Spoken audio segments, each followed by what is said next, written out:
play natin. Pakinggan Ibig ninyo sabihin mga po, kasi psychology. nabanggit niyo po kanina, Attorney Camora, na yung pag-issue ng notice of disallowance o pag-disallow nung 73,287,000 at pag-affirm ng commission proper. Ibig sabihin no, sinabi ng commission proper na hindi sumunod talaga dun sa Joint Circular 2015-01. Tama po, Madam At yung Chair. Joint Circular 2015-01 ay ito talaga yung tungkol sa entitlement sa release and the use of confidential funds. Tama po, Madam Iba Chair. po ito doon sa circular naman para sa mga regular expenditures. Tama po, Madam Chair. At kaya po meron ganyan, separate na joint circular ay dahil nakikita rin na espesyal talaga ang pag-treat ng intelligence and confidential funds. Pero ibig sabihin, hindi pwedeng hindi suriin, hindi pwedeng hindi audit kahit intelligence and confidential funds siya.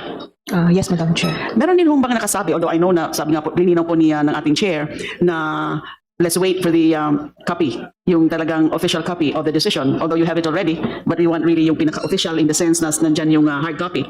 Ay natatandaan niyo ho ba kung sa decision na yan ay may nakasabi doon na mali talaga yung paggamit ng mga confidential funds sa OVP? At hindi alinsunod sa circular, sa joint circular. So, pakinggan niyo itong parte na itong mga psychology kasi gusto nila Dilima na talaga sabihin ng taga-COA na Madam Chair, it's... yung paggamit ni Vice President ng confidential funds ay Hindi mali sa mga tamang or gamit mayroong ng confidential misuse. funds Ayan, as prescribed under the joint circular. Ayan.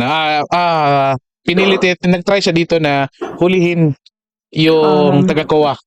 Pero, ayan ha.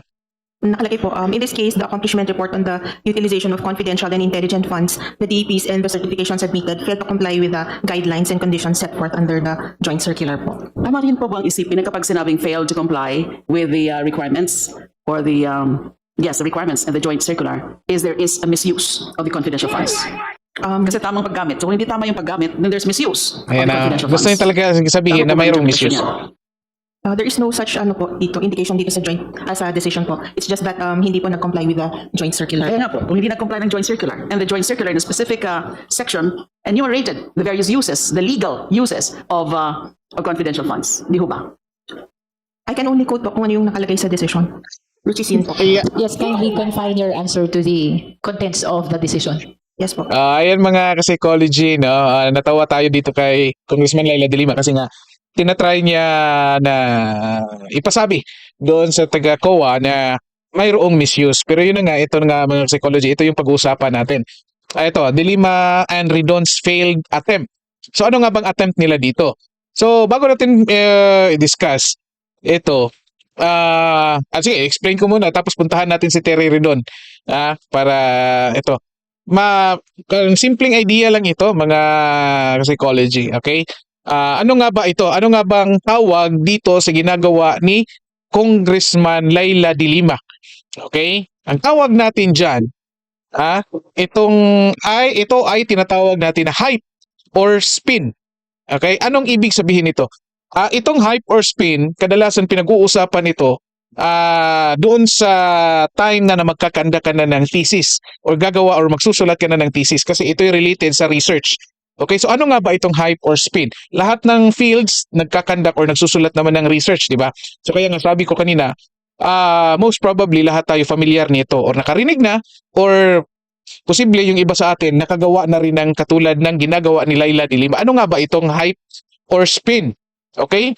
Involves an exaggeration. Yan yung pinakamadaling interpretasyon yan. In exaggeration. Such as exaggerations about the significance or certainty of research findings, the promise, safety, or future application of research programs or technological products, or the state of evidence about theories or models. Okay? So yan, napakasimpleng definition lang. Again, exaggeration po sa pag-interpret ng research findings or about the significance or certainty of research findings. So dito, kung napansin niyo, ito pinakita natin ito si Laila de Lima, mga psychology, ang findings lang ng COA ay napakasimple. Ano ang sinasabi ng COA? Nag-finalize sila ng notice of disallowance sa liquidation ng confidential funds ni Vice President Sara Duterte kasi hindi ito nakasunod doon sa requirements kung papaano i-liquidate yung confidential funds. Hindi sumunod doon sa circular. It could be hindi sumunod or may pagkukulang sa pagsunod doon sa ginawang circular regarding sa pag-liquidate ng confidential funds. Kaya nga pinaulit-ulit ni Laila de Lima, Pero pwedeng i-liquidate. Hindi ibig sabihin na hindi i-liquidate. Yan, pinaulit-ulit niya kasi papunta siya doon sa target niya na sasabihin ko may misuse dito, di ba? Paulit-ulit niya.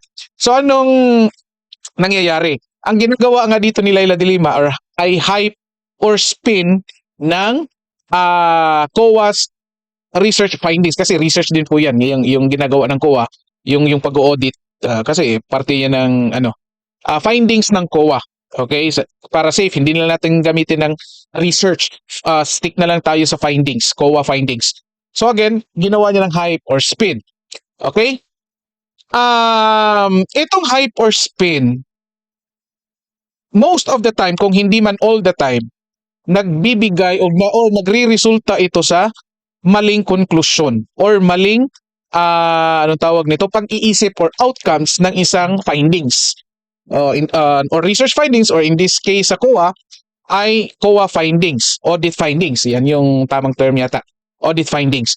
Okay, so ibig sabihin, kung i-exaggerate mo yung pag-interpret niyan ng COA findings, posible ang susunod na hakbang mo or action mo base dyan sa exaggeration mo ay mali-mali na.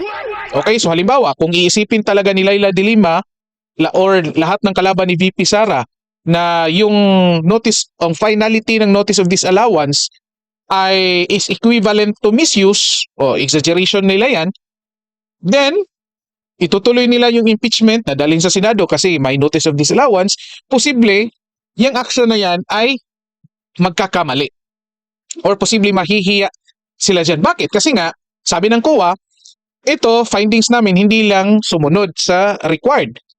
At the same time, pwede din naman itong i-raise doon sa Supreme Court. Ang Supreme Court ang magdidesisyon talaga kung final na dapat isauli ni VP Sara yung amount na sinabi ng COA na dapat isauli. Okay? So again, wala ka talagang dito pa lang sa findings COA, wala kang makukuha. Okay? Kasi nga ano lang yung pagsunod lang. Hindi yan questionable yan kung yan ay impeachable offense or kasi nga wala namang sinasabing misuse. Pero ito, papakita natin ngayon si Terry Redon kung ano yung interpretation niya dito. Masasabi ko rin dito na talaga ito hype at spin or spin din itong pinapakita dito ni Congressman Terry Redon. Ito, pakinggan ninyo mga psychology. Regular.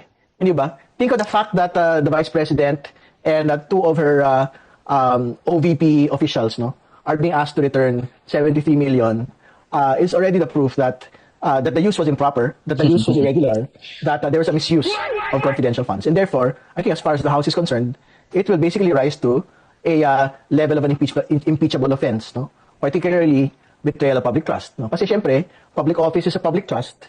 Yung pong ganito pong paggamit ng pera, people had been jailed for less. Di ba?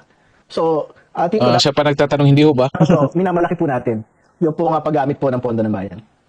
So ayan mga ka-psychology, magandang halimbawa talaga itong si Laila de Lima at si Terry Redon dito sa, again, tinatawag nating hype or spin in research, yung pag-exaggerate ng outcome. So worst itong kay Terry Redon. So mas okay pa yung kay Laila de Lima kanina na at least parang nag-attempt lang siya na ito, baka kasi kung masabi ng taga-COA na mayroong misuse tapos under oath, so kailangan niya panindigan yon lalong-lalo na sa Senate. So ngayon magkakaposibleng kung dadalhin nila ito sa Senate, tapos itong COA na representative, ayaw niyang sabihin na may misuse, medyo mahihirapan sila. Pero ito si Terry Redon, kahit sinabi nga ng COA na hindi ibig sabihin na nagkaroon ng misuse, hindi lang sumunod doon sa sinabi ng circular, gusto pa rin talaga ni Terry Redon na impeachable offense ito. Mayroong misuse, mayroong betrayal of public trust. So again, masasabi ko hype at spin pa rin talaga yan. Kahit sabihin niyang public trust. Kasi, again, sa proseso naman ng pag-audit yan or pagsumiti ng mga requirements sa audit, yung issue, hindi naman tinignan ng COA na ito, dito mo ginamit, mali ito. Wala namang ganyang findings. Si Terry Redon lang sabi na mayroong misuse dito. So kung ito, kung ang mga congressman na boboto regarding sa impeachment, maniniwala dito sa sinasabi ni Redon na dito sa ginagawa niyang hype or spin sa findings ng COA, delikado ito. Kasi, again, ang buong kongreso ang mapapahiya nito.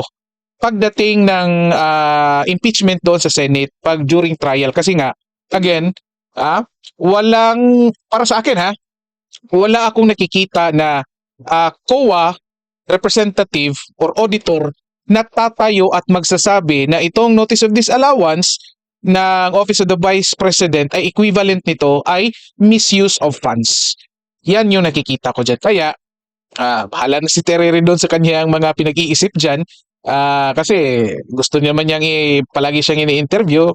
Kaya sabihin niya, gusto niya, yan yung nakikita ko. Sasabihin lang niya kung anong gusto niya sabihin para ika-capture ng media, may maniniwala sa kanya, lalo-lalo na yung mga ayaw kay Duterte.